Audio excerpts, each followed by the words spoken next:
சேதனை கப்பை அடுத்து யாருக்குன்னு சொல்ல போற தருணம். உங்க பிள்ளை வந்து இவ்வளவு அறிவா இவ்வளவு நாள் இருந்துட்டு வந்திருக்கு. என்ன நினைக்கிறீங்க? எங்க அம்மா செல்போன் இல்லாதனாலதான் அறிவா இருக்கு. நம்ம நார்மலா சில விஷயம் பேசுறோம். இப்ப நான் பேசுறேன்னா தமிழ், தெலுங்கு, உருது மிக்ஸ் பண்ணி தான் பேசுவேன். ஆனா தெளிவா இப்போ எமோஷனலா பேசுறதா இருக்கட்டும், நகைச்சுவா பேசினா கூட அந்த தமிழ் மாற மாட்டேதுன்னு இப்பவும் இருக்குன்னு நான் அப்பப்போ எடுத்து பார்ப்பேன். ஜிபேல வரும் அந்த எபிசோட்லாம். இப்ப அப்படி பேச முடியாது தங்கம். அவ்வளவு டேரிங்கா பண்ணிருக்கோம் நிறைய விஷயத்த அந்த எபிசோடுகள்ல. சோ அது எல்லாமே வந்து உட்காந்து ஒரு ஃபுல் டீமா உட்காந்து ஒர்க் பண்றப்போ அப்பதான் வந்து தெரிஞ்சிச்சு. நாங்க வந்து விக்னேஷ் வந்து கூப்பிட்டது வந்து ஓகே ஒரு ஆங்கரா வரணும், இன்னொரு கோ ஆங்கர் போட போறோம், இப்படிதான் இருந்துச்சு. பட் ஆனா அந்த வீட்டுக்குள்ள அந்த சமூகம் பத்தி எங்கெல்லாம் வாய்ப்பு கிடைக்கும் அதை பேசுறேன்னு நினைச்சேன். சரியா அந்த வாய்ப்பு வந்துச்சு. அப்ப இந்த சமூகத்துல பெண்களுக்கு எதிரான அக்கிரமங்கள் நடக்கும், அதெல்லாம் பேசியது. Boys versus girls. இப்ப நான் பாய்ஸ் கேர்ள்ஸ் எதிர்த்து தான் விளையாண்டாகணும். இப்ப எனக்கு கேள்வி எழுப்புறாங்க. இன்னும் போன வாரம் என்னமோ பெண்கள் பேசிட்டு இருந்தா இந்த வாரம் என்னமோ நாங்களே தான் பாத்திரங்கள் ஒண்ணு இல்லம்மா. குருநாதர் சொன்னா உடனே ஆரம்பிச்சிடும். அதுக்கு ஒரு டைம் வரப்போ நானே சொல்றேன், நேரம் வரும் பொழுது நானே கூறுகிறேன். இப்போ எங்க நாட்டில் பல பிரச்சனை நடந்து கொண்டிருக்கும் காரணத்தினால் அதன்படி நான் எதுவும் கூற. Attica Gold Company RJ Vignesh Office powered by Dhanvantralaya Ayurveda Multi Speciality Hospital மற்றும் ஆச்சி பாதாம் மிக்ஸ்.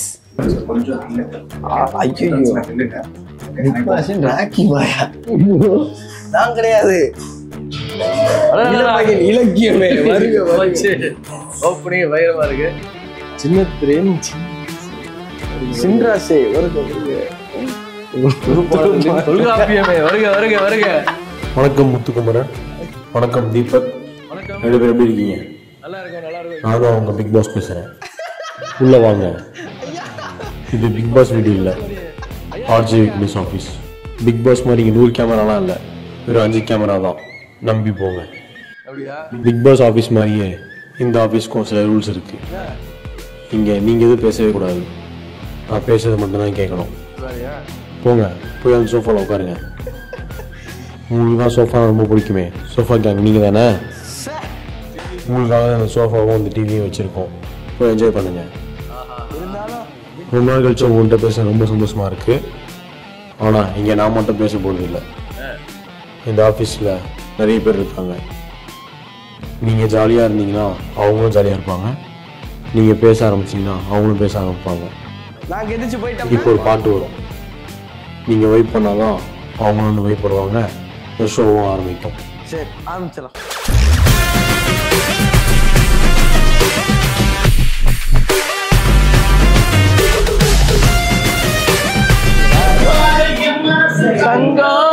ஒரு போட்டியில் வந்து விட்டா அது சொல்லிட்டியா?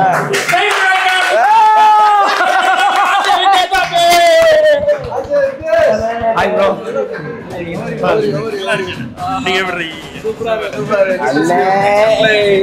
ஹாய்ண்ணா. இங்க உட்காருன்னு சொல்லிட்டீங்க.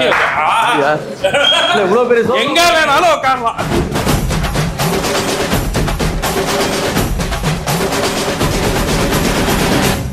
வணக்கம் and welcome to yet another episode of Attica Gold Company RJ Vignesh Office powered by Dhanvantralaya Ayurveda Speciality Hospital மற்றும் ஆச்சி பாதாம் drink mix. Super. So RJ Vignesh ஆஃபீஸுக்கு வரவேற்கிறோம் முத்துக்குமரன் அவர்களையும் அண்ட் தீபக் கண்ணன் அவர்களையும். அதாவது வந்து சிலரை பார்க்குறப்ப இது எப்படியாவது ஜெயிச்சிடணும் அப்படின்னு ஒவ்வொருத்தர் மனசுக்குள்ளேயும் ஒரு எண்ணம் தோணும். அப்படி அந்த எண்ணங்கள்னாலேயோ என்னமோ அதோட சேர்த்து அவங்களுடைய உழைப்பும் சேர்றப்ப அவங்களுடைய வளர்ச்சி வந்து ரொம்ப பெருசா இருக்கும். உச்சாணி கும்பல போய் உட்காருவாங்கன்னு சொல்லுவாங்களா, அந்த இடத்துல உட்காருவாங்க. அப்படி தம்பி இன்னைக்கு தமிழக மக்கள் எல்லாரும் சேர்ந்து உட்கார வச்சிருக்காங்க. அவங்களுடைய எண்ணங்களாலும் அவனோட உழைப்புனாலும் அது நடந்திருக்கு. ஸோ முத்துக்குமரனுக்கு வாழ்த்துக்கள். என்னைக்குனாலும் அவனை இன்டர்வியூ பண்ணுவேன்னு எனக்கு தெரியும். அந்த கால சூழலை ரொம்ப சீக்கிரத்துல அமைச்சுக்கிட்டது அவனுடைய சூப்பர் உழைப்பு தான், வேற எதுவுமே. ஆக்சுவலி அண்ணன் எனக்கு அதெல்லாம் தாண்டி எல்லாருமே ஒரு விஷயத்துல ரொம்ப பிடிக்கல. அண்ணன்டார் பாத்தீங்களா? ப்ரோ இல்ல எல்லாத்தையும் தாண்டி ப்ரோ கிட்ட ரொம்ப பிடிச்ச விஷயம் வந்து அவரோட அந்த தமிழ் உச்சரிப்பு ஒன்று இருக்குல்ல, அந்த தமிழ் அழகு வந்து அவரை தாண்டி ஒரு நார்மலா இப்போ நம்ம பேசல எந்த உச்சரிப்பு, தமிழ் உச்சரிப்பு இல்ல. இப்ப நான் வந்து இங்க கூட நீ ஃபுல்லா நான் போறேன் ஆண்டவா. நானாவது மொழியில தான் தமிழ், அண்ணன் பேரே தமிழ் தெரியும்ல. தமிழும் சரஸ்வதி என்ன கணக்கு. ஹோம்வொர்க் பண்ணாம வந்திருக்கேன். இல்ல நான் 2 பேருக்கு ஹோம்வொர்க் பண்ணி வந்தேன். சரி சொல்லு. அதானே. ஆனா அது அவுட் ஆஃப் சிலபஸா இருக்குது. இல்ல சீரியஸாவே அண்ணனோட தமிழுக்கு ரொம்ப பிடிக்கணும். நம்ம நார்மலா சில விஷயம் பேசுறோம். இப்ப நான் பேசுறேன்னா தமிழ், தெலுங்கு, உருது மிக்ஸ் பண்ணி தான் பேசுவேன். ஆனா தெளிவா இப்போ எமோஷனலா பேசுறதா இருக்கட்டும், நகைச்சுவா பேசினா கூட அந்த தமிழ் மாற மாட்டேதுன்னு. இப்ப நார்மலா உங்களுக்கு இடிச்சுன்னு வச்சுக்கேன், டேய் இவ்வளவு சும்மா நோண்டிக்கிட்டே இது அவர் இப்படி இடிச்சுன்னு வச்சுக்கேன், ஒரு நிமிஷம் அமைதியாகிறேன், சீட்டி கொண்டே இருக்கிறாய். இந்த மாதிரி அந்த தமிழ் வார்த்தை ஒன்று இருக்குல்ல, இல்ல அந்த மாதிரி தமிழ் அவர் சீண்டு கொண்டு இருக்கிறார் தெரியுறதா? இல்ல அந்த மாதிரி தமிழ் வார்த்தை ரொம்ப பெரிய ஃபேன். நீங்க முத்துக்குமரன் இல்ல, தமிழுக்கு கிடைச்ச சொத்துக்குமரன். ஹோம்வொர்க் பண்ணிருக்கா. இந்த லைனுக்கு கொண்டு வரதுக்கு தான் இதுக்கு முன்னாடி 60 நாள் 6 கோல்ல வந்து 1 கோல் அடிச்சாப்ல. ஆக்சுவலி இந்த லைனுக்கு அப்படின்றீங்களே, இப்ப அண்ணனுக்கு ஒண்ணு வச்சிருக்கேன் சீரியஸாவனே சொல்லு. அதாவது உங்க ஃபேமிலிக்காக, உங்க ஒரு பையனுக்காக எவ்வளவு சேர்த்து வச்சீங்க, எவ்வளவு கொடுத்தீங்கன்னு தெரியாது. ஆனா எங்களை 90s கிட்ஸுக்கு அள்ளி அள்ளி கொடுத்துருக்கீங்க, அள்ளி அள்ளி சேர்த்து வச்சிருக்க 90s மெமரிஸ். அவ்வளவு நல்ல மெமரிஸ். சீரியஸான ஜென்ரல் நாடகமா இருக்கட்டும், பாய்ஸ் விசஸ் கேர்ள்ஸ், அப்புறம் ஹோம் ஸ்வீட் ஹோம், ஜோடி நம்பர் 1, ரியாலிட்டி ஷோவா இருக்கட்டும், எல்லாமே நாங்க டிவில அதிகமா உட்கார்ந்த காலம்னு பாத்தீங்கன்னா உங்களோட காலம் தானே. அவ்வளவு ரசிச்சு பார்த்து இப்போ நான் சொல்றது கூட இப்ப பாக்குறவங்களுக்கு என்ன ரொம்ப பில்டப் பண்ற அப்படி இருக்கும். பாக்குற ஒவ்வொரு 90s கிட்ஸ்க்கும் 100% உண்மை சொல்லுவான். இப்ப வர 2K கிட்ஸுக்கு நீ பிக் பாஸா இருக்கட்டும், சீரியல் பண்றீங்களா, ஓகே. சோ 2 பேருக்கும் பிடிக்கிற மாதிரி எங்களை ரசிக்க வச்சிங்க பாத்தீங்களா. நான் தீபாகண்ணன் எப்படி பாக்குறேன்னா, நான் டிவில பார்த்து ரசிச்சு தீபாகண்ணன் தான் பாக்குறேன். ரொம்ப ஹாப்பி. சூப்பர். 2K கிட்ஸுக்கு பிடிக்குன்னு சொன்னனால இந்த தகவலை சொல்லியே ஆகணும். பிக் பாஸ் நிகழ்ச்சி மூலியமா நிறைய பேருடைய அன்பு கிடைச்சிருக்கு. பெங்களூர்ல எல்லாம் ஒரு அம்மா இருக்கிறாங்க. அவங்க வந்து தம்பி உங்களை ரொம்ப பிடிச்சிருக்கு, என் பொண்ணுக்கு வந்து உங்களை மாதிரி ஒரு நல்ல பையன் கிடைச்சிட்டா நான் ரொம்ப நிம்மதியா இருப்பேன் அப்படின்னு சொல்லி என்கிட்ட பேசிட்டு அதுக்கு அடுத்து சொல்றாங்க. ஆனா என் பொண்ணுகிட்ட அதை சொன்னேன் தம்பி, அவ எனக்கு தீபக் தான் ரொம்ப பிடிச்சிருக்குட்டா அப்படின்னா. ஆனா அவருக்கு கல்யாணம் ஆயிடுச்சுன்னு சொல்லிட்டீங்களா? அதுல அந்த மாதிரி வேணும்ன்ற ஆப்ஷன் புரியுதா அப்படின்னு தீபக் தான் எனக்கு ஸ்மார்ட்டா தெரியுறாரு அப்படின்ட்டா. நீங்க என்கிட்ட சொல்லாமே கூட இருந்திருக்கலாமா? ஒரு அழகான இன்ட்ரோடக்ஷன் சந்தோஷமா வாங்கிப்போ. எனக்கு அதுவே பக்கு பக்கு பிடிச்சிருக்குன்னு சொல்றேனே, இது சத்தியனே நிஜமா நடந்தது. அப்படி அண்ணனுடைய ஸ்மார்ட். அதை தாண்டி வந்து இன்னைக்கு வந்து பிளாக் ஷீப் வந்து இந்த அளவுக்கு ஒரு பெரிய சேனலா வளர்ந்துருக்கு. I've seen Black Sheep grow. அது ஆரம்பிச்சதுல இருந்து எனக்கு நல்லாவே தெரியும். So RJ Vignesh, I'm so proud of you. You have such a fantastic team behind you. இவ்வளோ பெரிய ஒரு ஆர்கனைசேஷன் நீங்க வளர்த்தது வந்து ரொம்ப பெருமையா இருக்கு பாக்குறதுக்கு. அண்ட் இல்ல இன்னைக்கு நிறைய இதெல்லாம் இருக்கு. இப்ப பிக் பாஸ் முடிச்சு நம்ம எவ்வளவு ஏகப்பட்ட இன்டர்வியூஸ் எல்லாம் கொடுத்துருக்கோம். ஆனா இப்படிப்பட்ட ஒரு வெல்கம் வந்து இது வரைக்கும் நாங்க பார்த்ததே இல்லை. நான் பார்த்தது இல்ல. பிக் பாஸ்ல இந்த TTF வர சேதனை உள்ள வந்துட்டாப்ல. அப்போ ஒரு விஷயம் சொன்னேன், அது வந்து எல்லாரும் ரொம்ப அக்செப்டன்ஸா எல்லாரும் அதை ஒத்துக்கிட்டாங்க, எல்லாருக்கும் அது பிடிச்சிருந்துச்சு. அதுக்கு முன்னாடி அதே வார்த்தையை வந்து நான் எப்பயுமே பிளாக் ஷீப்காக சொல்லுவேன். இது வந்து ஒரு யூடியூப் சேனலோ, இது வந்து ஒரு மீடியா ஹோமோ கிடையாது, இது ஒரு பட்டறை. பிளாக் ஷிப்ல இருந்து வெளியில ஒருத்தன் வந்தானா, நான் கொஞ்சம் டிஜிட்டல் மீடியம் ஒர்க் பண்ணனால சொல்றேன், எல்லாரும் ரெஸ்யூம் வாங்கி பார்ப்பாங்க. பார்க்கும்போது எக்ஸ்பீரியன்ஸ்ல பிளாக் ஷிப்னு போட்டிருந்தா கண்ண முடிட்டு அவனை வேலைக்கு இருப்பாங்க. ஏன்னா அவனுக்கு வேலை தெரியுங்கிற நம்பிக்கையை இந்த இடம் வந்து உருவாக்கி இருக்கோம். இல்ல உண்மையிலேயே எப்படின்னா, இப்ப மூவி இண்டஸ்ட்ரி பொறுத்த வரைக்கும் பாத்தீங்கன்னா, இது வந்து கவிதாலயா ப்ராடக்ட். கே பாலச்சந்தர் கிட்ட இருந்து வந்தவங்க, பாரதிராஜ் சார் கிட்ட வந்த, மணிரத்னம் சார் கிட்ட வந்தவங்கன்னா அதுக்குன்னு ஒரு தனி இது இருக்கும் பாத்தீங்களா. அந்த மாதிரி ஒரு பட்டறை தான் அவர் சொல்றாரு. உண்மையிலேயே ஐம் வெரி ஹாப்பி. ஏன்னா இல்ல சீரியஸா தொகுப்பாளர்களும் தொல்காப்பியமே, மேடை பேச்சின் மஜிஷியனே, இளமை இலக்கியமே, இளமை இலக்கியமே, அதான் அந்த 2K கிட்ட அந்த. ஆமா ஆனா உண்மையிலே சத்தியமா போய் கிடையாது. ஊர்ல இருந்து கிளம்பி வரும்போது 2 இலக்கு தான் இருந்தது. ஒண்ணு பிளாக் ஷிப்ல வேலைக்கு சேரணும், இல்ல விஜய் டிவில வாய்ப்பு கிடைச்சிடணும். இந்த 2 தான் வாழ்வின் பெரிய நோக்கமா இருந்துச்சு. இன்னைக்கு விஜய் டிவியோட அதிர்ஷ்டம் விஜய் டிவில ஒருவேளை பிளாக் ஷிப்ல வந்திருந்தேன்னா இதை விட இன்னும் பெரிய உயரத்துக்கு கூட போயிருந்திருக்கலாம். அது வந்து அதுக்கு எந்த மாதிரி எனக்கு தெரிஞ்சு டிஜிட்டல் மீடியம்ல இருந்து சினிமாவில் இன்னைக்கு த்ரைவ் ஆகக்கூடிய நபர்கள் வந்து பிளாக் ஷீப்ல இருந்து தான் போயிருக்காங்கன்றது நம்ம பெருமையா சொல்றோம். எனக்கு தெரிஞ்சு நம்ம 2 பேரும் இன்ட்ரோ எடுத்துட்டு வரல, அவங்க 2 பேரும் மாறி இன்ட்ரோ. இல்ல நம்ம அதெல்லாம் யோசிக்கவே இல்ல, ஜெனரலா வருது. உங்களை பத்தின விஷயங்கள் தானே இதெல்லாம், நடந்த விஷயத்தானே சொல்றோம். மெல்ல மெல்லமா நகர்ந்து போறோம்ல. எங்கேயோ ஒரு இடத்துல வந்து சில பிரபலங்கள் பேசிட்டு இருக்காங்க. பிளாக் ஷிப்ல இருந்த NP பையன் ஒரு படம் நடிச்சாடா, அது பாத்தியாடா, நல்லா இருந்துச்சுடா, நல்ல படம்டா, ஆனா ஏன் வெளில பேசவே மாட்டாங்க அப்படின்னு பேசிட்டு இருக்காங்க. அப்படிங்கிறது நகர்ந்து நம்ம போய்கிட்டே இருக்கோம்ல, அதுதானே வெற்றி. அந்த பையன் NP-யா தான் இருப்பான். நல்ல படம் NP நீயே கிடாங்க.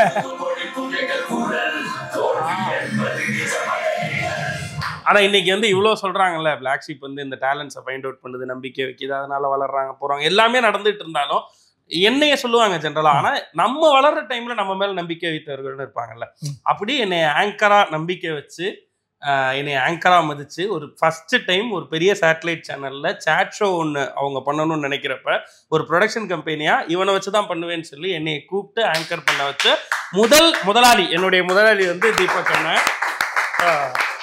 தீபக் அண்ணனும் அவர் முதலாளி என்னன்னா சொல்லிட்டோம். அது வந்து ஒரிஜினலா பாத்தீங்கன்னா வந்து சிவரஞ்சனி தான் வந்து ரஞ்சனி தான் வந்து ஃபுல் அண்ட் ஃபுல் இவங்க எல்லாம் அப்பையில இருந்தா என்ன இப்படிதான் டக்குன்னு பயந்துருவாரு, உடனே தூக்கி போட்டுருவாரு. ஆனா நாங்க வந்து சிவரஞ்சனிய அண்ணிய ஒரு நாள் கூட அண்ணின்னு சொன்னதே இல்லை. அவங்களை எப்பயுமே முதலாளின்னு தான் கூப்பிடுவோம். ஏன்னா முதலாளி சம்பளம் கொடுத்த சேட்டலைட் சேனல்ல சம்பளம் கொடுத்த முதலாளி வந்து சிவரஞ்சனி. அதுக்கு இன்னொரு விஷயமும் இருக்கு. என்னன்னு பாத்தீங்கன்னா நாங்க வந்து அப்பதான் வந்து ஒரு ப்ரொடக்ஷன் ஹவுஸா வந்து குட்டி குட்டி ஷோஸ், அதை வெளியில இருக்கிற ஷோஸ், செட் பேஸ் ஷோஸ்க்கு நாங்க வரோம். ஸோ செட் பேஸ் ஷோஸ்க்கு வர்றப்போ அப்போ இருக்கிற அந்த காலகட்டத்தில் வந்து என்ன பண்ணலாம் டிஃப்ரெண்டா அப்படின்ற யோசிக்கிறப்பதான் வந்து why not bring in digital medium to இது மெயின் ஸ்ட்ரீம் சேனல் சொல்லிட்டு நம்ம பேசிட்டு இருக்கிறப்பதான் வந்து வி ஹேட் ஃபோக்கஸ் ஆர்ஜே விக்னேஷை வச்சு ஒரு ஷோ பண்ணணும், அதுவும் வந்து அந்த ரோஸ்ட் மாதிரி ஃபார்மேட்ல பண்ணணும்னு சொல்லி தான் நண்பேண்டான்ற ஒரு ஷோ வந்து நாங்க இது பண்ணோம். இப்பவும் இருக்குனே நான் அப்பப்போ எடுத்து பார்ப்பேன் ஜீஃபைல வரும் அந்த எபிசோட்ல. இப்ப அப்படி பேச முடியாது தங்கம், அவ்வளவு டேரிங்கா பண்ணிருக்கோம் நிறைய விஷயத்த அந்த எபிசோடுகள்ல. ஸோ அது எல்லாமே வந்து உட்காந்து ஒரு ஃபுல் டீமா உட்காந்து ஒர்க் பண்றப்போ அப்பதான் வந்து தெரிஞ்சிச்சு. நாங்க வந்து விக்னேஷ் வந்து கூப்பிட்டது வந்து ஓகே ஒரு ஆங்கரா வரணும், இன்னொரு கோ ஆங்கர் போட போறோம், இப்படிதான் இருந்துச்சு. பட் ஆனா விக்னேஷ் வந்து அவருடைய அந்த டீம் சப்போர்ட், அந்த ஹோம் ஒர்க், அவங்க பிறகு இப்ப நீங்க உள்ள வரவே பார்த்தல எப்படி ஒரு டிஃப்ரெண்டான என்ட்ரி கொடுத்தாங்க, எப்படி ஒரு வரவேற்பு, எப்படி எல்லாருமே டக்கு டக்குன்னு ஒர்க் பண்றாங்க. நம்ம காரை பார்க் பண்ணதா இருக்கட்டும், அங்கிருந்து கூட்டிட்டு வரதா இருக்கட்டும், அது எல்லாமே ஒரு ஃபார்மேட்டடா ஹி ஒர்க்ஸ். ஸோ அந்த ஃபார்மேட் வந்து அப்போலேருந்தே யூஸ் டு ஃபாலோ. அதுதான் இன்னைக்கும் அதை ஃபாலோ பண்ணி மற்றவங்க எல்லாரும் ஃபாலோ பண்ண வைக்கிறது தான் இன்னைக்கு அடுத்தடுத்து பிளாக் ஷீப்ல இருந்து போறவங்களுக்கு அது பெரிய ஒரு பிளஸ். தேங்க்யூ. நம்ம என்ன பண்ணுவோம், ஃபர்ஸ்ட் எபிசோட் பார்ட் 1 பாராட்டு விசஸ் பாராட்டு போட்டு தம்ப்நெயில் போட்டு பாராட்டு வார் போட்டு ஃபர்ஸ்ட் ஒரு 13 நிமிஷத்துக்கு பாராட்டே இருக்கு. ஒன்னும் ஷோவிலே போல. நான் என்ன யோசிக்கிறேன்னா இப்ப அடுத்தது பாலானுக்கு ஒரு பாராட்டு என்ன சொல்ல போறா நமக்கு என்ன ஒரு மாதிரி நம்ம நான் என்ன எக்ஸைட்மெண்டா இருக்குன்னா, நாங்க உங்களை அவ்வளவு பேசணும், உங்ககிட்ட அவ்வளவு ஆசைப்பட்டு வந்தோம், எங்களை நீ இவ்வளவு புரிஞ்சு வச்சு இவ்வளவு பேச நினைக்கும் போது 2 பேரும் நன்றினே இல்ல நடந்த விஷயத்தை நம்ம ரீகலெக்ட் பண்றோம், அவ்வளவுதான், வேற எதுவுமே கிடையாது. இல்ல அது 13 நிமிஷத்துல கூடுதலா 1 நிமிஷம் போட்டுக்கோங்க, கூடுதலும் 14 ஆக்கிருங்க. அதிர்ச்சி அருண் வந்து உண்மையிலே இதுக்குதானே இவ்வளவு நேரம் பேசுனேன், புரிஞ்சுங்க. 13 நிமிஷம் வர இந்த 1 நிமிஷம் வராதுனே, அதனால இப்ப பேசுறது தனியா எடுத்து அவரோட இன்ஸ்டாகிராம் பக்கத்துக்கு கொடுத்துருங்க. அப்படிதானே குடுக்குறாங்க இவ்வளவு நாளா, அப்படிதானே அக்செப்ட் பண்ணல திட்டுறாங்க. அதிர்ச்சி அருண். ஆமா, இங்க நிறைய திறனாளர்கள் இருக்காங்க, அவங்களுக்கு தனியா தெரியும். இப்ப கோமாளின்னு ஒரு சீரிஸ் எடுத்து அண்ணனை வச்சு அவரு நிஷாந்த் வச்சு பண்ணதா இருக்கட்டும், அப்படி ஒவ்வொருத்தருக்கும் தனித்தனி திறன் இருக்கு. இங்க இருந்து ரொம்ப பீக்கான ஒரு ஷோக்கு கடத்தப்பட்டவர் அப்படின்னா குக் வித் கோமாளிக்கு அங்க போய் நீங்க அதை பாத்தீங்கன்னா தெரியும். முதல்ல போகும்போது அவருக்குள்ளே வந்து ஒரு தயக்கம் இருந்துச்சு. ஆஹா இவங்க எல்லாம் ஜாம்பவான்களா இருக்காங்களே. அப்புறம் கொஞ்சம் கொஞ்சமா அவங்களால ஏற்றுக்கொள்ளப்பட்டு அவங்கள ஒரு ஆள் மாதிரி இப்ப அவங்கள போட்டு கவுண்டர் அடிச்சு காலி பண்ணி வர்ற ஒரு இடத்துக்கு வளர்ந்து வந்தது இருக்குல்ல, அது வந்து பிளாக் ஷிப் செய்யறது மட்டும் இல்ல. ஜொலிப்பு தெரியுது பாரு, அத இங்க இருந்து தெரியுது கிளிட்டர். ஆமாண்ணே, அவர் நான் அவ்வளவு ரசிச்சிருக்கேன். அவர் வாழ்ந்து கேட்க ரொம்ப ஹாப்பியா இருக்கு. நிஜமாவே இங்க இருந்து உருவாக்கப்படுறத கடந்து அதுக்கப்புறம் வர வாய்ப்புகளை பயன்படுத்திட்டு அடுத்த கட்ட நகர்றது இருக்குல்ல, அப்படி குக் வித் கோமாளி பார்த்து நான் அவங்களை பார்த்து ரொம்ப வியந்தேன். ரொம்ப எனக்கு மகிழ்ச்சியா இருந்துச்சு. நம்மள இருந்து ஒரு ஆள் போய் ஜெயிக்கிறாரே, ஏய் மகிழ்ச்சிடா. அப்படி அந்த நம்பிக்கையெல்லாம் அப்படி விக்னேஷ் அண்ணனை பார்க்கும்போது எனக்கு ஒரு நம்பிக்கை வருது, உங்களை பார்த்தப்போ ஒரு நம்பிக்கை வந்தது, அண்ணனை பாக்குறப்போ ஒரு நம்பிக்கை வந்தது. அந்த நம்பிக்கையெல்லாம் தான் சேர்த்து இப்ப இன்னைக்கு கொண்டாந்து இந்த இடத்துல உட்கார வச்சிருக்கு. ரொம்ப ஹாப்பினே. ஆனா இன்னைக்கு ஒரு நாள் ஃபுல்லா என்ட்ரி மட்டும் தான் போறோம். சரித்திரத்துல கால் நைட் வரைக்கும் என்ட்ரி மட்டும் தான் போறேன். இவ்வளவு ஒரு ஜாலியா 2 மைக் வச்சா பாட்டு கிட்டத்தட்ட ஒரு 9 மாசமா லைஃப்ல என்ன பண்ணலாம்னு யோசிக்கும் போது இந்த ஒரு டைலாக் அடுத்த 9 மாசம் ஓட வைக்கும். Thank you so much. அந்த ஒரு பாசிட்டிவ் கொடுத்திருக்கீங்க. முத்துவின் மோட்டிவேஷன் நம்பர் 624. ஸோ 2 பேருமே நிறைய நீங்க சொன்ன மாதிரி தானே, இப்போ இந்த பிக் பாஸ்ல இருந்து வெளில வந்ததுக்கு அப்புறம் ரெஸ்ட் இல்லாத அளவு இன்டர்வியூஸ் அட்டன் பண்ணிட்டு இருக்கீங்க. ஸோ நிறைய இடத்துல நிறைய கதைகளை பேசிட்டோம். இந்த ஸ்டார்டிங் பாயிண்ட், அதாவது இந்த பிக் பாஸ்ல இருந்து வெளில வர்றப்போ ஒரு மனநிலை இருந்திருக்கும்ல உங்களுக்கு. அப்போ நான் ஃபர்ஸ்ட் அண்ணன்ட்டு இருந்தே ஆரம்பிக்கிறேன். இதுக்கு முன்னாடி என்னென்னமோ பண்ணிட்டோம், எல்லாத்துலேயும் உச்சத்தை தொட்டுட்டோம். ஒரு ரியாலிட்டி ஷோவா, அதில் பெஸ்ட் ரியாலிட்டி ஷோ, ஆங்கரா பெஸ்ட் ஆங்கர், நடிக்கிறதா பெஸ்ட், நம்ம சீரியலை தான் பார்ப்பாங்க அம்புட்டு வீட்லேயும். இந்த மாதிரி எல்லா பீக்கையும் தொட்டுட்டு பிக் பாஸ் மூலமா அறியப்படும் போது உங்களுக்கு எப்படின்னு இருக்கு? ஏன்டா இவ்வளோ பண்ணதுக்கு அப்புறம் இதை கொண்டாடுறீங்களே, அப்படி இருக்கா? இல்ல இது எல்லாத்தையும் விட நிச்சய உச்சம்? இது வந்து ஒரு காலகட்டம், நீங்க சொல்ற மாதிரி ஒரு காலகட்டம் தான். இப்போ வந்து ரியாலிட்டி ஷோஸ் ஆரம்பிச்சது வந்து விஜய் டிவி தான் ஃபர்ஸ்ட் ஆரம்பிச்சது. அதுலயும் குறிப்பா டான்ஸ் ரியாலிட்டி ஷோ ஜோடி நம்பர் 1, அந்த பீக் வந்து அது ஒரு சர்டன் டைம், ஒரு ஏரா, அது ஒரு 2006ல இருந்து ஒரு இது வரைக்கும். அதுக்கப்புறமா சீரியல்ஸ், அதுக்கப்புறம் மற்ற ஷோஸ், மற்ற சேனல்ஸ் இருக்க ஷோஸ் அந்த மாதிரி இது மாதிரி போயிட்டு ஒரு காலகட்டமும் ஒரு டைம் ஃப்ரேமா இருந்துச்சு. அப்ப நீங்க சொல்ற மாதிரி 90s கிட்ஸ் 2K கிட்ஸ் சொல்றீங்களா, அந்த மாதிரி பேச்சஸ் தான் வந்துட்டு இருந்துச்சு. இப்போ என்ன ஒண்ணு பிக் பாஸ் வந்ததுக்கு அப்புறமா இவங்க சொல்ற மாதிரி நீங்க எல்லாம் சொன்ன மாதிரி 2K கிட்ஸும் தாண்டி அடுத்த வந்து ஜென் எக்ஸ் ஜென் ஆல்ஃபா வரைக்கும் ரீச் ஆயிருக்கும். ஸோ அது ரொம்ப சந்தோஷம் தான். என்னைக்குமே இந்த ஒரு விஷயத்த வந்து இப்பதான் நம்மளுக்கு கிடைச்சா இல்லை, இதை விட பெருசா கிடைக்க போது நிறைய இருக்கு.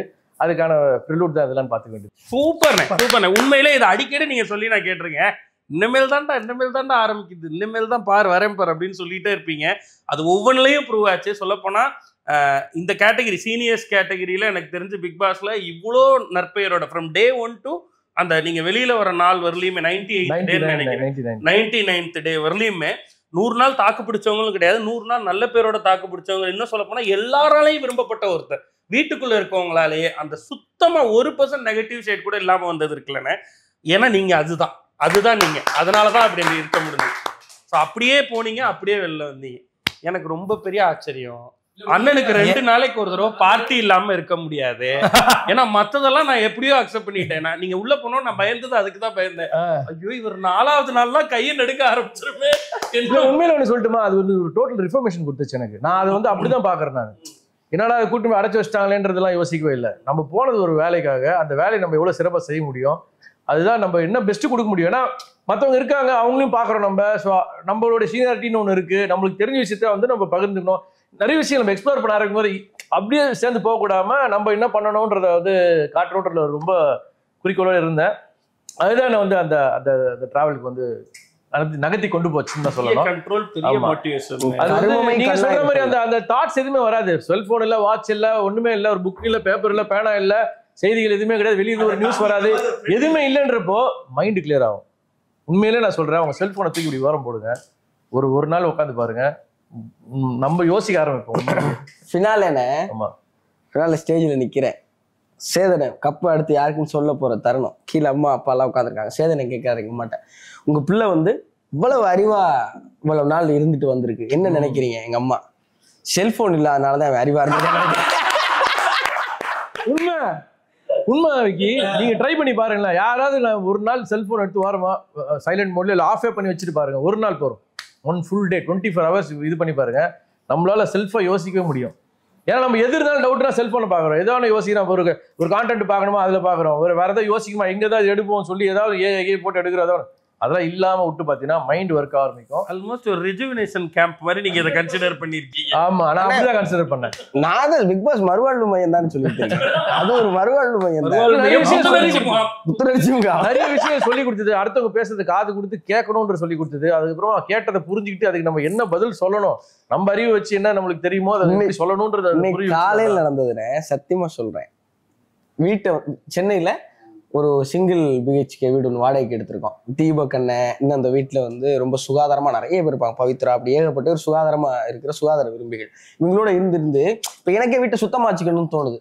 நான் வீட்டை அழகா வச்சுக்கிறேன், சுத்தமா வச்சுக்கிறேன், நீட்டா இருக்கேன். எங்க அம்மாவுக்கு போட்டோ எடுத்து அமைச்சிருக்கேன். அம்மா நீ காலைல வந்த உடனே அம்மா வீடு எப்படி இருக்கு? எங்க அம்மா என்னப்பா பிக் பாஸ் சொல்லி திருத்திருச்சு. எங்க அம்மாவுக்கு மத்த எதுவுமே பிக் பாஸ் சொல்லி திருத்திருச்சு. ஏமா அதுக்கு மேலே எப்படி இருந்தேன், உன்னை மாதிரி இந்த உலகத்துல ஒரு அழுக்கு மூட்டை யாருமே இல்லை, இனிமே நான் ரொம்ப சுத்தமா இருக்கணும் போல, பயமா இருக்கா அப்படின்னாங்க.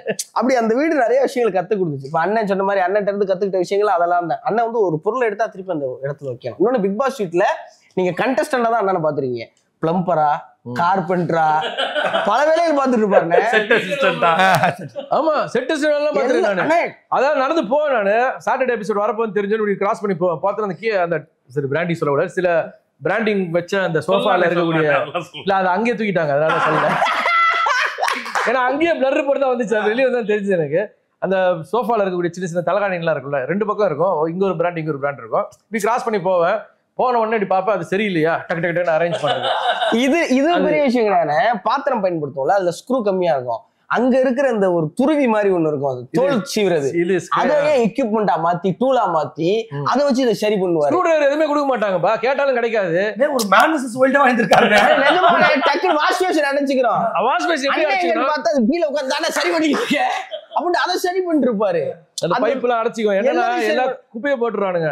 ஏன்னா என்ன பிரச்சனை, இங்க வாஷ் பேஷன்ல குப்பை தொட்டி அங்க இருக்கும், அதை கொண்டு போய் போறது சோம்பேறித்தனம், அதுலயே வச்சு அங்கே விட்டுறது உள்ள. அது எவ்வளவுதான் சுத்தம் பண்ணிருப்பாரு. இன்னும் ரொம்ப நான் வைக்கப்பட்ட விஷயம் சொல்றேன். ரெஸ்ட் ரூம்ல இந்த லெட் இருக்கு, அந்த சீட் இருக்குல்ல, அது தூக்கி மேல வச்சா அது அப்படியே சாஞ்சுக்கிட்டே வரும், மேல வச்சா சாஞ்சுக்கிட்டே வரும். நாங்க வந்து மேல வச்சுட்டு சாயிரக்குள்ள வேலையை முடிச்சுட்டு வரணும் டார்கெட்டோட வேலை பார்த்துட்டு இப்படி காலையில முடிச்சு இப்படி ஆனா அந்த சீட் அதை யோசி வர ரெஸ்டர் சீட் வந்து சாயிரப்போ இப்படி வேலையை பார்த்துட்டு இருப்பேன் சாயிரப்போ அப்ப ஒத்த காலை தூக்கி நான் காலத்துக்கு தூக்கிறது கையால பிடிக்கிறது பல சர்க்கஸ் பண்ணிட்டு இருப்போம். ஆனா அதை சரி பண்ணா சரி பண்ண பெருமையா இருந்துச்சு. அதை திருப்பி இது பண்ணி அதுக்கு என்ன பண்ணா அந்த பாத்ரூம் கிளீனிங் சர்வீஸ் கொடுத்தாங்க நம்மளுக்கு. எல்லாருமே டாய்லெட் எல்லாம் வாஷ் பண்ணி ஆகணும். ஸோ அப்போ என்ன பண்ண ஃபுல்லாத்தையும் சானிடைஸ் பண்ணி வாஷ் பண்ணி முடிச்சோன்னு யோசனை இது என்னடா பிரச்சனை, நம்ம வீட்லயே அவ்வளோ விஷயம் பண்றீங்க. என்னடா பார்த்தா அவங்க ஃபிக்ஸ் பண்ண வந்து அது ஒரு அட்ஜஸ்ட்மெண்ட் ஒன்று இருக்கும், அதை திருப்பி ஃபிக்ஸ் பண்ணிட்டாங்க. அதனால தான் சாஞ்சிக்கிட்டே இருக்கு. அதை திருப்பி இப்படி போட்டோம் டீட்டெயிலிங்கா பார்த்துருக்காரு பாரு. இல்ல நான் கத்துக்கிட்ட விஷயம் தானே. அந்த வீட்டிலே மோஸ்ட் சீனியர்ஸா இருந்த 2 பேர் ரஞ்சித் சாரும் தீபக் அண்ணனும் தான். அங்க அவ்வளவு சின்ன பசங்க நாங்கள் சுத்திட்டு இருப்போம். அந்த எந்த ஒரு நான் ஒரு பெரிய ஆளு, நான் வந்து இவ்வளவு பெரிய ஆளுங்கிறது எதுவுமே இல்லாம வாஷ் பேஷன் அடைச்சிருக்கா நான் சுத்தம் பண்றேன்டா, யாரையுமே போய் பண்ணுன்னு சொல்ல மாட்டாரு, வா பண்ணுவோன்னு கூப்பிட மாட்டாரு. டாய்லெட்ல சிக்கலா இருக்கா நான் அதை சரி பண்றேன்டா, அப்படி எல்லாத்தையுமே எந்த ஒரு தலைக்கணமும் இல்லாம நான் ஒரு பெரிய ஆளுங்கிறது துளி கூட இல்லாம அப்பையில இருந்து இவர் ஏதாவது ஒரு வேலை பார்க்கறாருன்னா நான் வந்து குற்ற உணர்ச்சிக்குள்ளாகி பின்னாடியே போயிருவேன். இவர் வாஷ் பேஷன் சுத்தம் பண்ணும்போது நான் வாளி பிடிக்கவாது கூட நிக்கணும் அப்படிங்கிற மாதிரி நான் பிக் பாஸ்ல இருந்து கத்துக்கிட்ட நிறைய அற்புதமான அனுபவம். உண்மையிலேயே சூப்பர். அடுத்த சீசன்ல பிக் பாஸ் கண்டிப்பா கூப்பிட போறாங்க. கால் நான் வரவே முடியாது, ஷூட்ல இருக்கு. இல்ல சார் ஏசி மட்டும் கொஞ்சம் ஒர்க் ஆகல, வந்து ஒரு உடனே பண்ண ஆளுக்கு செட் ஆகல, பண்ணி கொடுங்க. உங்க அளவு பொறுப்பா இல்ல சார், பண்ணி கொடுங்க.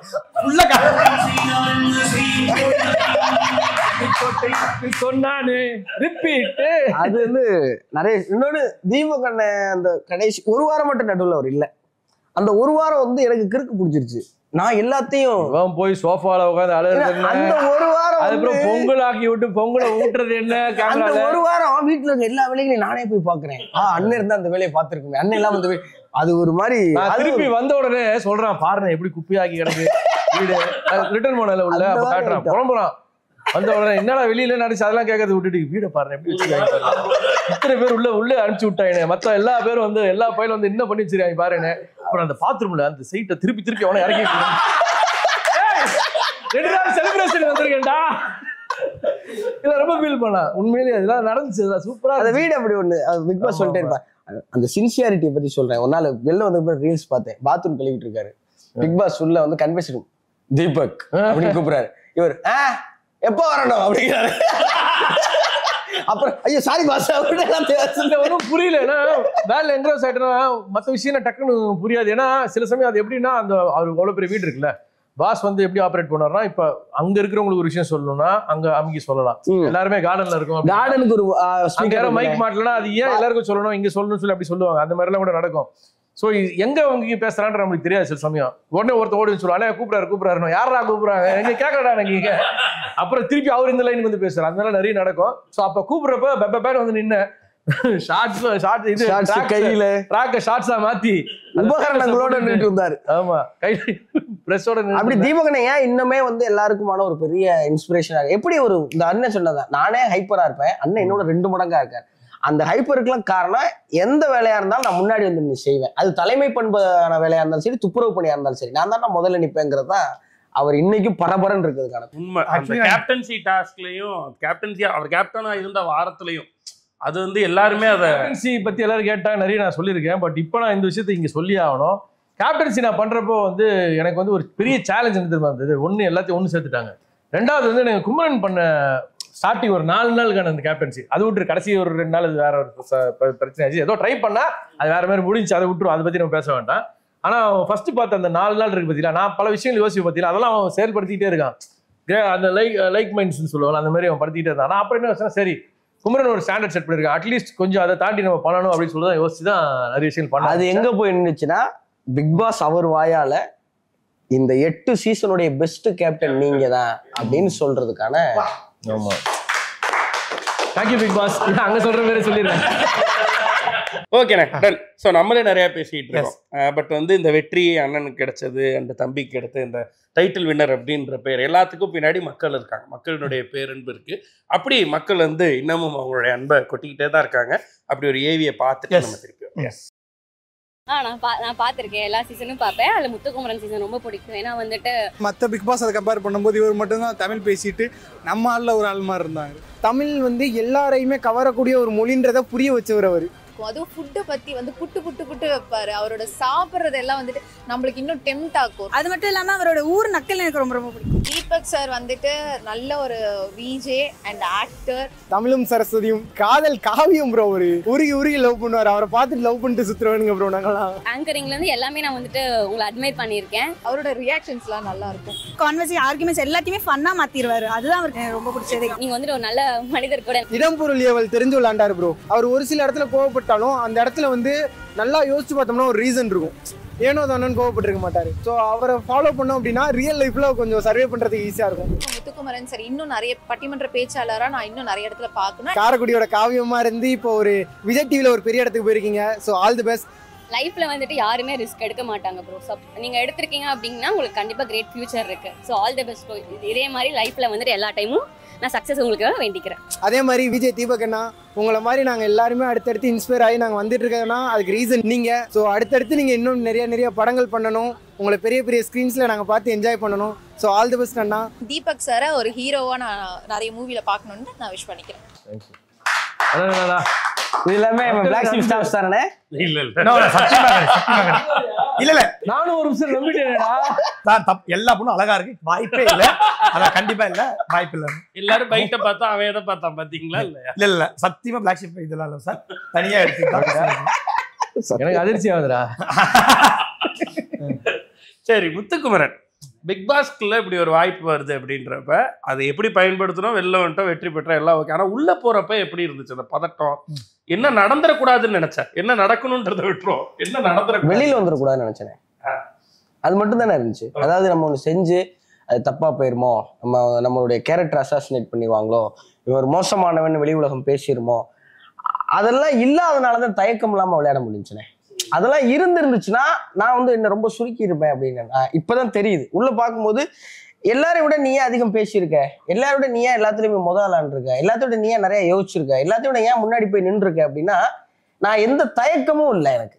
எனக்கு அதான் சொல்றேன், இழக்கிறதுக்கு எதுவும் இல்லாதவனுக்கு எந்த பயமும் இல்லைன்னு இருக்குல்ல. நமக்கு என்ன இருக்கு இழக்கு? தீபகண்ண சொல்லுவாரு. தீபகண்ண வந்து அதை சௌந்தர்யாவுக்கு ஒரு அட்வைஸா சொன்னார். இங்க வருமா, எனக்கு ஃபேமிலி இருக்கு, எனக்கு சொசைட்டியில் ஒரு பேர் இருக்கு, எனக்குன்னு ஒரு குடும்பம் இருக்கு. நான் வந்து ஏதாவது ஒரு தப்பு பண்ணேன்னா இவங்க எல்லாரும் பாதிப்பாங்க. ஆனா நீங்களாம் சின்ன பசங்க, உங்களுக்கு இழக்கிறதுக்கு எதுவுமே இல்லை, அதனால தைரியமா விளையாடுங்க அப்படின்னு தீபகண்ண சொன்னார். இது வந்து தீபகண்ண சொன்னது, அதே தான் நான் என் மனசுல வச்சுக்கிட்டதும் சரி. அந்த வீட்டுல இருந்து எனக்கு என்ன தோணுச்சுன்னா, இங்க இருக்கிற வாய்ப்பை பயன்படுத்திங்க. அது மட்டும்தான் எனக்கு. அங்க இருக்கிற ஒவ்வொரு நிமிஷமும் வாய்ப்பு. அத்தனை கோடி மக்கள்கிட்ட கொண்டு போய் சேர்க்கிற ஒரு பெரிய மேடை கிடைச்சிருக்கு. நான் அதை எப்படி விட்டு கொடுப்பானே? என்னால என்னெல்லாம் செஞ்சிட முடியும், எனக்கு என்னெல்லாம் வரும், அது எல்லாத்தையும் கொட்டி தீர்த்தரணும் அப்படின்னு மட்டும்தான் நினைச்சிருப்பேன். தேவன்ல இருந்து ரொம்ப தீர்மானமா இருந்தேன். அதுலயும் வந்து குறிப்பா வந்து எங்க முன்னாடி ஒரு போர்டு வச்சிருந்தாங்க. இப்போ போன உடனே எல்லாருக்கும் ஒரு வேப் என்னன்னா பாய்ஸ் அண்ட் கேர்ள்ஸ் அப்படின்னு சொல்லிட்டா, பாய்ஸ் அண்ட் கேர்ள்ஸ் மாதிரி ஆன உடனே யாருக்கும் ஒன்றும் புரியவே இல்லை. ஏன்னா எல்லாரும் வேற ஒரு ஃபார்மேட்டை பார்த்துட்டு இப்படிதான் இருக்கும், இந்த வாரத்தை இது பண்ணிடுவோன்ற ஃபார்மேட்டோட தான் வந்தாங்க உள்ள. ஆனா அது வந்து அப்படி இல்லைன்ற பட்சத்துல எல்லாருமே குழம்பு போயிட்டாங்க. முத்துக்குமரன் ஒரு விஷயத்த ரொம்ப தீர்மானமா இருந்தாங்க. அந்த போர்டை பார்த்துக்கிட்டே இருப்போம். நம்ம ஆப்போசிட்ல உட்காந்து பார்த்தா அந்த போர்டில் வந்து வாரம் எழுதிட்டே வருவாங்க, ஸ்டார் போட்டு நம்பர் போட்டு மார்க் போட்டே வருவாங்க. இந்த வாரம் இவங்க பாய்ஸ் இவ்வளோ, கேர்ள்ஸ் இவ்வளோ, அந்த மாதிரி போட்டுட்டு இந்த வாரம் வெற்றி பெற்றது பாய்ஸ் அணி, அந்த மாதிரிலாம் வந்துகிட்டே இருக்கும். அதை பார்க்குறப்ப அப்புறம் சொல்லுவான், அது மாதிரி வந்து அண்ணே ஒரு ஸ்டேஜ் அப்புறம் ஒரு 2 வாரம் 3 வாரம் அப்புறம் சொல்லுவானே 10 வாரம் போட்டுருக்கலண்ணே, 10 வாரத்துக்கு அப்புறம் கேம் மாறும்ண்ணே, அந்த 10 வாரத்துக்கு நான் இருப்பேன்னா அந்த 10 வாரத்துக்கு எல்லா வாரமும் நாமினேட் பண்ணுவாங்கண்ணே, ஆனாலும் நான் இருப்பேனே, அதுக்கான வேலையை நான் பார்ப்பேன்னு சொல்லி தீர்மானத்தோட அவன் சொன்னான். அன்னைக்கு சொன்னதை செஞ்சு காட்டினான். அதுதான் வந்து அது பெரிய ஒரு குழப்பம் ஆயிடுச்சுண்ணே. ஏன்னா முதல் வாரம் இந்த வீட்டுல இருந்து அந்த வீட்டுக்கு போனோம், தைரியமா நான் போறேன்னு கைது கொண்டது 2 பேர். அது 2 பேர், நாங்க 2 பேர். அப்புறம் ஏதோ ஒரு மாதிரி முடிவெடுத்து ஓப்பனிங் அன்னைக்கு நாங்க 2 பேர் இருந்த ஒரு பரபரப்பு. அதுக்கப்புறம் இவர் அந்த பக்கம் போயிட்டாப்ல, நான் இந்த பக்கம் இருந்தோன்னே டாமினேட்டிங் ஓவருதுன்னு சொன்னா நான் 2 வாரம் ஆஃப் ஆயிட்டேன். நான் டோட்டலா சைலண்ட் ஆயிட்டேன். முதல் வாரம் அதை பத்தி கவலையே போடல. யாரு என்னாலும் சொல்லுடா, நான் இதாண்டா இப்படி பேச குறைச்சிக்கிறேன், நான் கொஞ்சம் கம்மியா குறைச்சிக்கிறேன், நீங்க எல்லாம் பேசுறேன், நான் அப்புறம் பேசுறேன், எவ்வளவு ஐடியா வரல, நான் சொல்றது கேள்வி அப்படி அடிச்சாப்புல. அது சூப்பரா இருந்துச்சு. முதல் வாரம் நான் அந்த வீட்டுக்கு போயிட்டேன், 2 வாரம் அண்ணன் அந்த வீட்டு. என்ன பாய்ஸ் கேர்ள்ஸ் என்ன சிக்கலாகி போச்சு, நானே முதல் வாரம் அந்த வீட்டுக்கு போறேன். எடுத்த உடனே ஃபர்ஸ்ட் டாஸ்கே வீக்லி டாஸ்க் என்னன்னா போட்டா போட்டின்னு பட்டிமன்ற மாதிரியான ஒரு டாஸ்க். ஆமா, அப்போ பெண்களுக்காக பேச வேண்டியிருந்துச்சு. நான் அந்த வீட்டுக்குள்ள அந்த சமூகம் பத்தி எங்கெல்லாம் வாய்ப்பு கிடைக்கும் அதை பேசுறேன்னு நினைச்சேன். சரியா அந்த வாய்ப்பு வந்துச்சு. அப்போ இந்த சமூகத்துல பெண்களுக்கு எதிரான அக்கிரமங்கள் நடக்கும், அதெல்லாம் பேசியது. ரெண்டாவது வர இந்த பக்கம் வரேன், பாய்ஸ் வர்சஸ் கேர்ள்ஸ். இப்போ நான் பாய்ஸ் கேர்ள்ஸை எதிர்த்து தான் விளையாண்டாகணும். இப்போ எனக்கு கேள்வி எழுப்புறாங்க, என்ன போன வாரம் என்னமோ பெண்கள் பேசிட்டு இருந்தா இந்த வாரம் என்னமோ நாங்களே தான் பாத்திரங்கள் ஒண்ணு இல்லம்மா, சமூகத்துல நடக்கிறது வேற, விளையாட்டு வேற அப்படிங்கறது எனக்கு புரிஞ்சு. நிறைய பேருக்கு அந்த பிக் பாஸ் நிகழ்ச்சி இன்னும் பாக்குறவங்களுக்கு கூட அந்த கன்ஃபியூஷன் இருக்கும் தான், எதுக்கிட்ட அவனுக்கு அடிச்சுக்கிறானுங்க, அது கிடையாது. அது வந்து டாஸ்க்னு ஒரு விஷயத்தை கொடுத்தாங்கன்னா அந்த டாஸ்கா பார்க்கணும், கேமா பார்க்கணும். அது வந்து நிறைய பேர் அதை புரிஞ்சுக்கிறது எங்களுக்கு ரொம்ப நாள் ஆச்சு. அதை இன்னும் நிறைய பேர் கன்ஃபியூஷன் புரிய வைக்கிறதுக்கு ஒரு சிக்கல் இருந்துச்சு. அப்புறம் நாங்க அது மாதிரி விளையாண்டோம். அப்புறம் ஒரு கட்டத்துல இன்னொரு தெளிவு கிடைச்சிச்சு. விஜய் சேதுபதி ஒரு வார்த்தை சொன்னார். என்ன சொன்னாருன்னா, இந்த டாஸ்க் எல்லாம் வைக்கிறது தம்பி நீ ஜெயிக்கிறதுக்கு இல்ல, ஜெயிக்கிறதுக்கு இல்ல, அப்புறம் டாஸ்க் வைக்கிறீங்க, நீ அதை எப்படி அணுகிறன்னு பாக்குறதுக்கு, அதுதான் முக்கியம். சரியான தெளிவு. அதுக்கப்புறம் வெளியே வந்து பார்த்ததுக்கப்புறம் சுயசிவம் ஐயாலாம் பதிவு பண்ணியிருக்காரு. புத்தர் சொன்னதா, எஸ்ராவா சுயம் தெரியல, ஐயா தெரியல, புத்தர் என்ன சொல்றாரு, நீங்கள் எங்கு வந்து சேர்ந்து இருக்கிறீர்கள் என்பது முக்கியம் அல்ல, நீங்கள் எந்த வழியாக வந்து இருக்கிறீர்கள் என்பதுதான் முக்கியம். புத்தர் சொன்ன விஷயத்த சேதனை எங்களுக்கு சொல்றாரு. அப்படி நம்ம போக வேண்டிய இலக்கெல்லாம் சரித்தேன், ஆனா அந்த இலக்கை எப்படி போய் அடைகிறோங்கிறது ரொம்ப முக்கியங்கிற பாடத்தை வந்து பிக் பாஸ் வந்து பளிச்சுன்னு மண்டையில ஏத்தி விட்டு வேற மாதிரி. எனக்கு தெரிஞ்சு புத்தர் இப்ப உயிரோடு இருந்தா இப்படிதான் திருப்பார் போல. ஏன்னா எனக்கு ஏதோ உண்மையில பாபா படத்துல மரத்தடியில உட்கார்ந்து அவர் உட்கார்ற மாதிரியோ, பாபா உடனே குளிக்கணும், ஏசி தண்ணி வர மாதிரி அவர் சொல்றானே, ஒரு 10 நிமிஷத்துல எதுவும் யோசிக்கவே இல்லை, அதுக்குள்ள போயிட்டல, யோசிக்க ஆரம்பிச்சு அதுக்குள்ள போயிட்டேன். சூப்பர் முத்துக்குமரா, எப்ப ஆசிரமத்தை ஆரம்பிச்சு சொல்லு. குருநாதர் சொன்னார்னா உடனே ஆரம்பிச்சிடலாம். அதுக்கு ஒரு டைம் வரப்போ நானே சொல்றேன், நேரம் வரும் பொழுது நானே கூறுகிறேன். இப்போ எங்க நாட்டில் பல பிரச்சனை நடந்து கொண்டிருக்கும் காரணத்தினால் அதன்படி நான் எதுவும் கூற, ஐயோ தமிழ்ல வச்சிருவேன், வேணே வேணாம்.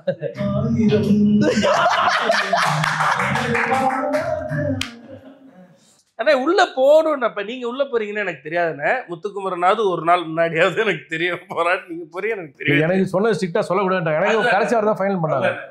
ஸோ எனக்கு நான் பயந்துட்டேன் ஆக்சுவலா. அவன் உள்ள போறேன்னு சொன்னாலும் அவன்கிட்ட சொல்லல, ஆனா நான் பயந்துட்டேன். ஏன்னா ஏற்கனவே ஒரு பீஸ் நம்ம அனுப்பியிருக்கோம் ரியோராஜ்னு, உள்ள போயிட்டு வந்து 6 மாசம் அதுல இருந்து வெளியில கொண்டு அது டைம் எடுக்குது உண்மையிலேயே. ஸோ அதனால நான் தம்பிகிட்ட அதை காட்டிக்கல அந்த பயத்தை. ஆனா சொல்லியிருப்பாங்க, நீங்க சொன்ன இடங்கள்ல உங்களுக்கு ரொம்ப சுத்தி இருக்கவங்க ஏதாவது அட்வைஸோ இதுவோ இல்ல வார்னிங்கோ, ஏன்பா போற அப்படிலாம் கேட்டிருப்பாங்க. அதெல்லாம் நடந்துச்சா? அதுல வந்து நான் ஃபர்ஸ்ட் கேட்டது சஞ்சீவ் பையன்கிட்ட தான். அவன் போயிட்டு வந்தான் ஒரு சீசனு, போயிட்டு வந்துட்டு அவர் வயல் கார்டில் போயிட்டு வந்தோடனே என்கிட்ட சிம்பிளா சொல்ல, நான் கேட்குறேன் என்னடா ஆனோடனே ஃபர்ஸ்ட் கன்ஃபார்ம் ஆகிட்ட அப்புறம் சொல்றேன். நான் சரிடா டே ஆல்மோஸ்ட் கன்ஃபார்ம் ஆகிற மாதிரி இருக்குடா, இப்பயாவது சொல்கிறேன், என்னடா பண்ணணும், என்னடா எதுனா ஜாலியாக இருக்கும் போயிட்டு அப்படின்னா. என்னடா ஜாலியாக இருக்கணும்னா, இல்லைடா ஜாலியாக இருக்கும்டா, நீ பண்ணுறதெல்லாம் போ அதாவது டாஸ்க்கு கொடுப்பாங்க, ஜாலியாக இருக்கும் பண்ணு, உனக்குலாம் எல்லாமே பண்ண தெரியும் அப்படின்னு சொல்லிட்டு. எனக்கு ஒன்றுமே புரியல. நானும் உள்ளே போனால் கதையே வேற. ஏன்னா எனக்கு என்னன்னா, எனக்கு ஒரு ஃபார்மேட் தெரிஞ்சாகணும், எத்தனை மணிக்கு எழுப்புவாங்க, எத்தனை மணிக்கு தூங்க வைப்பாங்க, எத்தனை மணிக்கு சோறு போடுவாங்க, இதெல்லாம் சொல்லிட்டு. அங்கே போனால் எல்லாம் வேற மாதிரி இருக்கு. நிறைய பேர் பார்த்துருந்துன்னா அவங்களுக்கு தெரிஞ்சிருக்கு, எனக்கு தெரியலையா, ரொம்ப கஷ்டப்பட்டேன். வெளியே வந்தோன்னா தான் கேட்டேன், ஏடா அவன் வெளியே வந்து ஃபர்ஸ்ட் என்ன பார்த்தேன்னு சொன்னான், சூப்பரா ஆட்டம் வச்சு சான்ஸ் அப்படின்னா அடி சேர்ப்பு போன என்ன நடக்கும், நான் ஏது நடக்கும் ஒரு 2 வார்த்தையா சொல்லி அனுப்பால, இது மாதிரி விஷயம்லாம் எழுப்போம், இந்த மாதிரி கொஞ்சம் தூங்க கூட அது மாதிரி எதுவுமே சொல்லல. ஸோ உண்மையிலே அது ரொம்ப இதுவாக இருந்துச்சு அவன் சைட்ல இருந்து. மற்றபடி வெங்கட் நிஷாவும் அப்புறம் 2 பேருக்கு மட்டும் தான் தெரிஞ்சுது. அது காரணம் ரஜினி சொல்லிட்டா இவன் போராண்டினோன்னு. அப்போ நிஷா பயந்தா, ஐயோ உள்ள போறானா என்ன நடக்க போகுதுன்னு தெரியலையே ஜி, என்ன பண்ண போறீங்கன்னு தெரியல ஜி அப்படின்னு சொன்னாங்க. அதுக்கப்புறம் எவ்ரிபடி ஃபெல்ட் ஹாப்பி. ஃபர்ஸ்ட் ஒரு 20-30 நாளைக்குலாம் இல்லை வெளியே வைத்த புரிய கழிச்சு உட்காந்துருந்தாங்க. நான் கேப்டன் ஆனதுக்கப்புறமா எல்லாருக்குமே ஒரு சந்தோஷம் கிடைச்சது. ஆமா, ஸோ உள்ள போனது அவங்களுக்கு ஒரு சந்தோஷம்னா அது அந்த வாரத்துக்கு அப்புறம் தான். உண்மையில இந்த தடவை வந்து ஃபார்மட் மாத்தினது, ஆங்கர் மாத்தினது எல்லாத்தையும் தாண்டி கண்டஸ்டன்ஸ்னுடைய தேர்வுல ஏதோ ஒன்று இருந்திருக்கு. நான் பார்க்கும் பொழுது இப்போ வெளியில வந்ததுக்கு அப்புறமும் ரொம்ப பாசிட்டிவாவே எல்லாத்தையும் அணுகிற மைண்ட் செட்டோட கண்டஸ்டன்ஸ் இருக்காங்க. அது வந்து இந்த சீசன்ல தான் அப்படி இருக்குன்றது இது ஒரு ஆரோக்கியமான விஷயம். அடுத்த தடவை பிக் பாஸ் கூப்பிட்டா யாருக்கும் இந்த பயம் இருக்காது, நம்ம போனா என்ன ஆகுமோ அந்த பயம் இருக்காது. அதை நீங்க தான் அந்த மார்க்கை செட் பண்ணிருக்கீங்க, குறிப்பா அந்த பாசிட்டிவிட்டியும் அந்த எனர்ஜியும். சூப்பர்ண்ணே. சோ இப்போ நம்ம கடந்து வந்த பாதையை பத்தி அங்கங்க பேசிட்டே இருந்தோம். அந்த பாசிட்டிவான விஷயத்துக்கு கண்டிப்பா நன்றி சொல்ல வேண்டியது சேதன். ஆமா, உண்மையிலே அந்த பாசிட்டிவிட்டியை அவர் எங்களுக்கு விதைக்கிறதுக்கு அவருக்கு எவ்வளவு நெகட்டிவிட்டி வெளியில சந்திச்சாருன்றது வந்து அவரு டைரக்டா சொல்லல, வெளியில வந்து அப்புறமா நம்மளே தெரிஞ்சு சொன்னாரு, உங்களை இது சொன்னா திட்டுறாங்கன்னே, பட் பரவாயில்ல அப்படி சொன்னாரு, ஜாலியா சொல்லிட்டு போனாரு. இன்னொன்னே அவர் எங்க கிட்ட சொல்லிட்டே இருந்தது என்னன்னா, எதையுமே கிரட்ஜ் வச்சுக்காதீங்க. ஆமா அப்படியே முடிச்சிருங்க. அந்த ஷோவை வன்மத்தோட இவங்க இருந்தாலும் அந்த ஷோ நல்லா இருக்கும்னா யோசிக்காம வன்மத்தை வச்சுக்காத. சில்லாரு ஒண்ணு பண்ணியா தப்பு பண்ணியா ஒத்துட்டு கடந்து போ அப்படின்னு எங்களை பாசிட்டிவா மாத்துன ஒரு பெரிய ஒரு நன்றி யாரு சொல்லணும்னா நிச்சயமா சேதன் சொல்லியா. நிச்சயமா அவர் அதுக்காக அவர் எப்பயும் போல அவர் எப்படி என்ன ரோல் எடுத்தாலும் பயங்கர ஹோம்ஒர்க் பண்ணுவாரோ, இதுக்கும் எபிசோட்ஸ் எல்லாத்தையும் பார்த்தாரு, 1 hour எபிசோட் எல்லாத்தையும் பார்த்தாருங்கிறதே பெரிய விஷயமா தான் இருந்துச்சு. அதனாலதான் அவரால் ஈஸியா கிராஸ் அவர் சொல்றப்போ வீக்கெண்ட் சொல்லுவாரு, நான் கொஞ்சம் அந்த இது மிஸ் பண்ணிட்டேன், பட் இருந்தாலும் வந்து நான் எபிசோட பார்த்துட்டு வரேன், இவங்க சொல்றாங்க நான் அதை பார்த்து 24 hours உள்ளதான் மிஸ் பண்ணிருப்பாரு. அதுலயும் ஏதாவது ஒரு கிளாரிட்டி வேணும்னா அதை பார்த்துட்டு பயங்கர கூப்பிடுங்க. ஒருத்தன் இப்ப முந்தானே திரும்ப பார்த்தேன், போய் எங்கேயோ சிலம்பம் கத்துக்கிட்டு இருக்காரு. அப்படி எப்பயுமே ஒருத்தன் வந்து அடுத்த கட்ட நகரம்னா அதுக்கான உழைப்பு கத்துக்கிறாரு. அடுத்த கட்ட பாருங்க போய் தொடர்ந்து கத்துக்கிட்டே இருக்காருல்ல. அடுத்த கட்ட நகர்னா எவ்வளவு பெரிய கொம்பா இருந்தாலும் சரி, சிவநாத் தான் அது கொம்பு அப்படிங்கறத தொடர்ந்து காட்டிட்டே இருக்காருல்ல. இல்ல அந்த டெடிகேஷன் உண்மையிலேயே ரொம்ப பாராட்டக்கூடிய ஒரு விஷயம். கத்துக்க இன்னைக்கும் எல்லாமே ஃபர்ஸ்ட் டே அப்படின்ற மாதிரி பாக்குறாரு பாத்தீங்களா, அது வந்து கண்டிப்பா தேவை. ஆனா அதே மாதிரி வந்து எவ்வளவோ இயக்குநர்களுக்கு எவ்வளவோ நண்பர்களுக்கு கோ ஆர்டிஸ்டா இருக்கிறவங்க நண்பர்களுக்கு எல்லாம் வந்து அவர் வந்து எவ்வளவு பெரிய ஹெல்ப் பண்ணிருக்காரு. நிறைய படங்கள்ல போயிட்டு ஒரு சின்ன கேமியோ ரோலா பண்ணிருப்பாரு. இன்ஃபேக்ட் அஸ்வத் கூட இப்ப டிராகன் எடுத்தவர் கூட அவரோட ஓமேகால வந்து ஒரு இதுலயே வந்து அவ்வளோ அந்த ரோலை ஃபுல்லா எடுத்துட்டேன்னு ஒண்ணு அதெல்லாமே நல்ல விஷயம். டிராகன் மாதிரியான படம் எடுத்ததுக்கு அப்புறம் போய் கேமியோ பண்ணியிருந்தா கூட வேற. ஆமா அது அத ஒருத்தன் கத்துக்கிட்டே இருக்கணும். என்கிட்ட சொன்ன ஒரு வார்த்தை ஒண்ணுதான், உன்னை பாக்குறப்ப எனக்கு ரொம்ப சந்தோஷமா இருக்கு தம்பி, ஆனா கரை தட்டிடாதன்னு ஒரு வார்த்தை சொன்னேன். இன்னைக்கும் அது எனக்கு ஓடிட்டே இருக்கு பின்மண்டையில. ஏன்னா நான் உன்ன மாதிரி அறிவா இருக்கிறவங்கள அறிவா இருக்குன்னு முயற்சி பண்றவங்களை பார்த்திருக்கேன். ஆனா அவங்க எங்க ஒரு இடத்துல நின்றுறாங்க, நீ கரை தட்டிடக்கூடாது என் மேல அவர் வச்சு இந்த பெரிய அக்கறை வந்து எனக்கு யோசிச்சு. அவர் சொல்லுவார், நான் சினிமால ஜெயிக்கிறதுக்கும் நகர்ந்து போறதுக்குமான ஒரே காரணம் எனக்கு இப்பவும் ஒன்றும் தெரியாது, நான் 0 கத்துக்கணும்னு நினைக்கிறேங்கிற மனநிலையில இருக்கிறதா அப்படிம்பாரு. அதை வந்து நாங்க அப்படியே பிடிச்சிக்கிட்டோம். அது இன்னொன்று வாழ்நாள் முழுவதும் கடைபிடிக்க வேண்டியதுல ரொம்ப முக்கியமான விஷயமா. லியோனி ஐயாவுடைய மிகப்பெரிய முயற்சி, ஐயா தான் என்ன சொன்னாங்க அப்படின்னா, பாட்டுக்கு ஒரு திருவிழா மாதிரி ஒரு காம்படிஷன் நடக்குது, நடனத்துக்கு நடக்குது, ஏன் பேச்சுக்கு நடக்கல? அதுல முதல் சுற்றுலயே நான் வந்து வெளியே போயிட்டேன். ஆனா அது முதல் சுற்றை காமிக்கிட்டதுக்கான ஆறுதல் பரிசு. ஆனா ஐயாவுக்கு இன்னைக்கும் அன்னைக்கு நான் பேசினது பிடிக்கும், இன்னைக்கு நான் பேசுறதும் பிடிக்கும். கதிர் சாரோட இயக்கம், அதில் வந்து வெற்றிமாறன் சார் தான் அசோசியேட் டைரக்டர். ஸோ அதனால் அப்படி கனெக்ட் ஆனோம் நாங்கள். ஒரு அசோசியேட் டைரக்டர்னா வந்து இப்போ நம்ம ஃப்ரெண்ட்ஸாக ஒரு 5 கேரக்டர் பண்ணுறோன்னு வச்சு ஒரு ரூமில் கூட்டு போயிட்டு இதில் படிங்க, ஸ்கிரிப்ட்லாம் கொடுங்க. அப்போ நான் சீரியல் பண்ண ஆரம்பிச்சிட்டேன். ஸோ எனக்கு வந்து இந்த டைலாக் இருக்கிறது 4 டைலாக் தான், இதை கொடுத்துட்டுலாம் படிச்சு ரெடியாக இருங்க அப்படின்னு பார்த்துட்டு இது ரெடி போகலாம் அப்படின்ட்டு நான் சங்கடமாய் போயிட்டேன். அப்படியே உச்சி முகர்ந்துட்டார். பேசுறா, இப்பதான் தமிழ்ல பேசுறா, எனக்கு இப்பதான் தமிழ்ல பேசுறாங்க, இப்படி உட்காந்து தமிழ்ல பேசுறா, என்ன பேசுறது அப்படின்னு. ஐயோ, அன்னைக்கு அவர் காட்டின அன்பும் அக்கறையும் அவர் சொன்ன சில வார்த்தைகளும், இப்படி ஒரு வடிவேல் சார் இருக்காருங்கிறத ஏன் யாருமே வெளியே சொல்லவே மாட்டீங்க. உண்மையிலே பண்ணி ரொம்ப நேரம் பண்ணலாம். இல்ல அது எப்படி பரதநாட்டியம் ஆடிக்கிறீ